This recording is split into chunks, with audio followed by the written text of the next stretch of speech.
mengenang dan mengenal kerajaan bumi Sriwijaya di masa lampau di Sumatera Selatan, sekaligus sebagai objek wisata para wisatawan ke Palembang.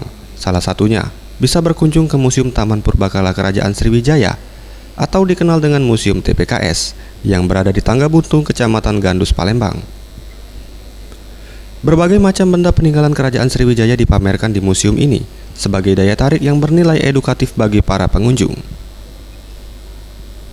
Dede, petugas Museum TPKS menuturkan, setidaknya sekitar 100 benda peninggalan Kerajaan Sriwijaya dipamerkan di museum ini, mulai dari arca, prasasti, manik-manik, guci, kendali kapal, hingga patung.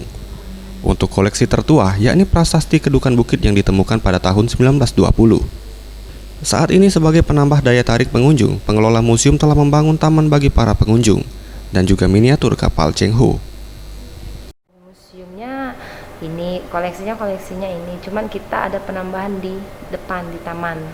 Itu ada replika kapal Cheng Ho di seberang, di dekat dengan Menara Pandang, kemudian di belakang juga ada pembangunan taman. Ia menambahkan banyak penambahan koleksi museum membuat jumlah kunjungan ke Museum TPKS mengalami peningkatan dibandingkan dengan tahun 2016, yakni sebesar 20%, dengan 200 hingga 500 pengunjung per minggu, yang terbagi dalam 60% kunjungan pelajar dan wisatawan asing dari berbagai negara Asia Tenggara 40%. Anugerah Sandi Pratama, Sriwijaya TV.